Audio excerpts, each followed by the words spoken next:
I was trying to think of what kind of video to make next, and it struck me that I haven't actually built a new cigar box guitar in quite some time. The last thing I was working on was this damn piece of crap ukulele that for some reason the string height's all jacked up, and if you fret a note, it pulls the whole thing sharp, and it really, I did a really good job doing the frets on that one too, so it's kind of a sore spot. But I started looking through like my parts and my tools and things just to kind of assess what I've got and what I'm going to need to purchase. And I found a neck that I was working on at some point, probably 3 years ago. It's I'm as far as I know, it's a oak, and then these sides of the headstock are maple that I glued up. Did my usual hook headstock, and I had some guides back here for the drill, so it was going to be a 4-string. And I added wood to this part down here, which means I was going to use a magnetic pickup, because you have to actually dig out a pretty good chunk of wood to make room for those. Problem is that I already cut the channel here for the lid of the cigar box, and I can't find any of my cigar boxes. They're in a tub or a tote or a box somewhere, either in this basement that's pretty cluttered, or out in the garage, which is a nightmare. So hopefully I can find the box that this was meant for, that the lid will fit in, and I can, maybe my first order of business can be to finish this thing. That would be ideal. And then if I can't find my cigar boxes, then I'm going to have to go get some new ones, and this will just be a stake out in the garden next spring or something. But while I'm at it, thought maybe we'd go through, take you through the tools and some of the parts that I do have on hand, and maybe it's interesting. Give you a look into, how I build these things, or maybe it won't. Let's find out.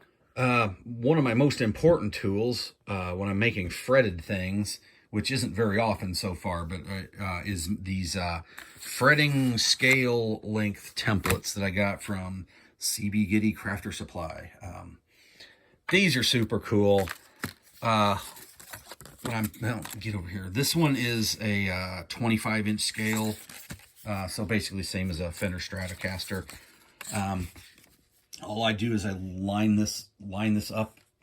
Line up the nut with where it's going to be on the piece of wood that I'm using for the fretboard, and I just make pencil ticks on each fret, and it works perfectly. I used this one time before, and then when I went to cut the lines for the frets, I screwed up like the 4th or 5th fret. If it had been like the 21st fret, I wouldn't have worried about it, but it was like, one of the frets you're actually going to use. This is the from the same company. This is the little fret saw miter box, and the fret saw, and the fret hammer that I use to do the frets. And then here's the file that for the edges of those frets. I like to round. I'll use this tool kind of like at a kind of a floating angle instead of just straight against the side, because I like to round them a little more than just a 45-degree angle, because I find they come out a little sharp that way. Over here we got this giant disorganized bucket of stuff. This is the rasp. This is how I shape my necks, or at least rough them out.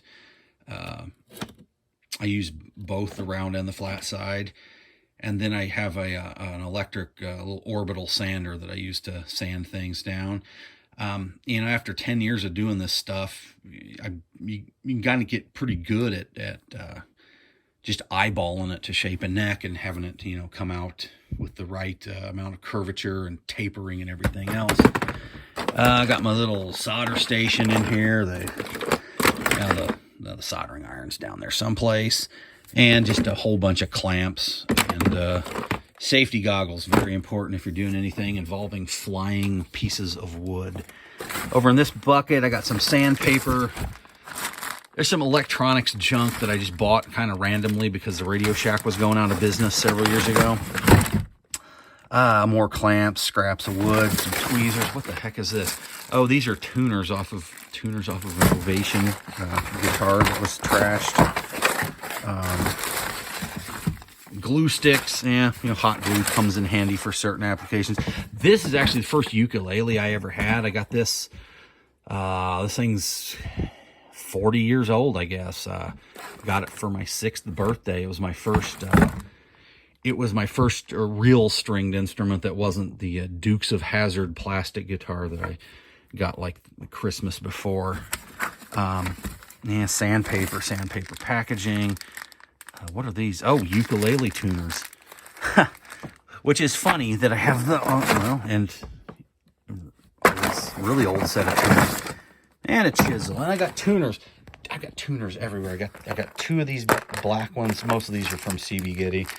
I got a 3-pack of these. They used to have these ones with the, like, I think they said they were coffin shape or tombstone shaped buttons on them. They were pretty cool. Jacks. More tuners. These are actually from my 92 Gibson Les Paul Studio.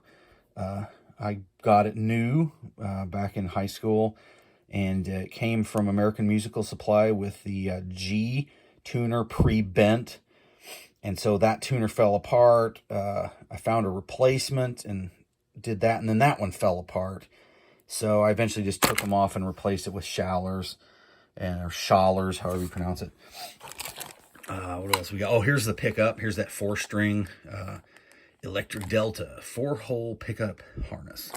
It's just wired directly into the jack. And you can see the magnets are picking up some extra screws. Those are just screws in that compartment. I got some knobs. A couple of those are from a Dan Electro. I think one of them is from a Samick bass, not a PV. There's like a nut that I screwed up from a 3-string bone nut. These little 3/4-inch wire nails come in handy all the time. These are the things I use to, these little those is what I hammer into the tailpiece of the guitars usually for the strings to pass through. Got some wires, got some more tuners over here. I'm lousy with tuners. And then underneath those I got a bunch of like huge blanks that I guess was going to be bridges or nuts or something, like bridges mostly. These are just way too big to do anything with. And then I have some pre-cut black walnut nut and saddle blanks, which are from CB Giddy as usual. And finally over here I've got a PV Super Ferrite bass pickup. The other one is in a diddly bow that I built out of a kick panel from our staircase in our house after I replaced it. But they're from a bass that I ruined many years ago, and I kind of regret because in hindsight it was a pretty cool USA made bass guitar. And then of course over here, which I checked the date on the label, I ordered back in 2019, is a bunch of fret wire from CB Giddy and a set of ukulele strings, because I was going to build a baritone ukulele at some point, and this is actually all grain filled and ready to stain and put frets on and then stain, but or maybe stain then put frets on. However I do it, I don't remember right now. But and I've got a jack that's already wired to some wired up that I need to. I think I took that out of something for some reason. So if I can find the box for that for this neck, I'm other than needing a one of those 1.5 by 1/4 inch pieces of wood to make a fretboard out of. I'm actually in pretty good shape to finish that one. If I can't find the boxes, then I'm going to have to go out and get some new cigar boxes, from a tobacco or, a liquor store that sells cigars or whatever. If I can't use that neck, I found a piece of maple, 1x2, so I can start something, but like I said, I need the boxes. So that's all for tonight, and I'll see you or play something for you here again soon. Later.